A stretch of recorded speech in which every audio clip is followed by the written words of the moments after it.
ಇನ್ನು ಮುಡಾ ಸೈಟ್ ಹಂಚಿಕೆ ಪ್ರಕರಣಕ್ಕೆ ಹೊಸ ಟ್ವಿಸ್ಟ್ ಸಿಗ್ತಾ ಇದೆ. ಎಲೆಕ್ಷನ್ನ ಬೆನ್ನಲ್ಲೇ ಸಿಎಂ ಸಿದ್ದುಗೆ ಶಾಕ್ ಮೇಲೆ ಶಾಕ್ ಎದುರಾಗ್ತಾ ಇದೆ. ಸಿಎಂ ಕುಟುಂಬಸ್ಥರ ವಿರುದ್ಧ ದಾಖಲಾಗ್ತಾ ಇದೆ ಮತ್ತೊಂದು ದೂರು. ಪಿತ್ರಾರ್ಜಿತ ಆಸ್ತಿಯಲ್ಲಿ ಪಾಲ್ ಕೊಡಿ ಅಂತ ದೂರನ್ನ ಕೊಟ್ಟಿದ್ದಾರೆ ಮಹಿಳೆಯೊಬ್ಬರು. ಮೈಸೂರಿನ ಸಿವಿಲ್ ಕೋರ್ಟ್ನಲ್ಲಿ ಕೇಸ್ ಫೈಲ್ ಆಗಿದೆ. ಹೊಸ ಎಂಟ್ರಿ ಈಗ ಮುಡಾ ಪ್ರಕರಣಕ್ಕೆ ಹೊಸ ಟ್ವಿಸ್ಟ್ ಸಿಕ್ಕಿದೆ. ಸಿಎಂ ಕುಟುಂಬಕ್ಕೆ ಅಂಟಿಕೊಂಡಿದೆ ಮತ್ತೊಂದು ಭೂಕಂಟಕ ಕೇಸ್. ಮುಡಾ ಸೈಟ್ ಹಂಚಿಕೆ ಪ್ರಕರಣಕ್ಕೆ ಈಗ ಯಾವ ರೀತಿಯಾದಂಥ ತಿರುವು ಸಿಗ್ತಾ ಇದೆ ಅಂತ ಗಮನಿಸಬಹುದು. ಎಲೆಕ್ಷನ್ ಸಂದರ್ಭದಲ್ಲೇ ಎಲೆಕ್ಷನ್ ಮುಗಿತು, ರಿಸಲ್ಟ್ ಬಂತು. ಸಿಎಂ ಸಿದ್ದರಾಮಯ್ಯ ಮಾತ್ರ ಸಂಕಷ್ಟ ತಪ್ತಾ ಇಲ್ಲ. ಸಿಎಂ ಕುಟುಂಬಸ್ಥರ ವಿರುದ್ಧ ದಾಖಲಾಗ್ತಾ ಇದೆ ಮತ್ತೊಂದು ದೂರು. ಪಿತ್ರಾರ್ಜಿತ ಆಸ್ತಿಯಲ್ಲಿ ಪಾಲ್ ಕೊಡಿ ಅಂತ ದೂರು ದಾಖಲಾಗಿರುವಂಥದ್ದು. ಮೈಸೂರಿನ ಸಿವಿಲ್ ನ್ಯಾಯಾಲಯದಲ್ಲಿ ಕೇಸ್ ಫೈಲ್ ಆಗಿದೆ. ಈ ವಿಷಯಕ್ಕೆ ಸಂಬಂಧಪಟ್ಟಂತೆ ಏನು ಮುಡಾ ಹಗರಣ ಪ್ರಕರಣಕ್ಕೆ ದೇವರಾಜು ಅವರ ಅಣ್ಣನ ಮಗಳು ಜಮುನಾ ಅವರು ಹೊಸ ಟ್ವಿಸ್ಟ್ ಅನ್ನ ಕೊಟ್ಟಿರುವಂಥದ್ದು. ನೋಡಿ, ಇಷ್ಟು ದಿನ ಇರಲಿಲ್ಲ, ಈಗ ಬಂದಿದ್ದಾರೆ ಜಮುನಾ ಅವರು. ಸೊ ಈಕೆಗೆ ಏನು ಪಾಲಿದೆ ಅಂತ ನೋಡೋದಾದ್ರೆ ಸಿಎಂ ಪತ್ನಿ ಬಾಮೈದ ಸೇರಿದಂತೆ 12 ಜನರ ವಿರುದ್ಧ ಪ್ರಕರಣ ದಾಖಲಾಗಿದೆ ಮತ್ತೊಮ್ಮೆ.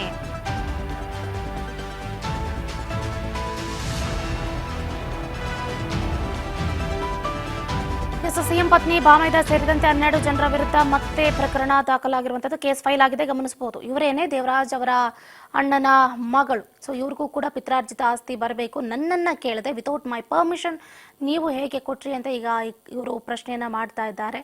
ಜಮುನಾ ಅಂತ ಇವರ ಹೆಸರು. ಒಟ್ಟಾರೆಯಾಗಿ ಮುಡಾ ಹಗರಣ ಪ್ರಕರಣಕ್ಕೆ ದೇವರಾಜು ಅಣ್ಣನ ಮಗಳು ಜಮುನಾ ಅವರು ಕೂಡ ಹೊಸ ಟ್ವಿಸ್ಟ್ ಅನ್ನ ಕೊಟ್ಟಿದ್ದಾರೆ.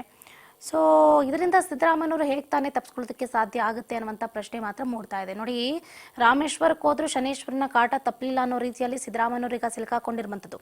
ಅಕ್ಯೂಸರ್ ನಂಬರ್ ಮಂಜುನಾಥ್ ಸ್ವಾಮಿ, ದೇವರಾಜ್, ಸರೋಜಮ್ಮ ಸೇರಿದಂತೆ ಪಾರ್ವತಿ ಅವರ ಮೇಲೂ ಕೂಡ ಕೇಸ್ ಫೈಲ್ ಆಗಿದೆ. ಟೋಟಲಿ 12 ಜನರ ವಿರುದ್ಧ ಈಗ ಎಫ್ಐಆರ್ ದಾಖಲಾಗಿರುವಂಥದ್ದು. ಸೊ ಈ ಪ್ರಕರಣ ಇಲ್ಲಿಗೆ ನಿಲ್ಲೋ ಹಾಗೆ ಕಾಣಿಸ್ತಾ ಇಲ್ಲ.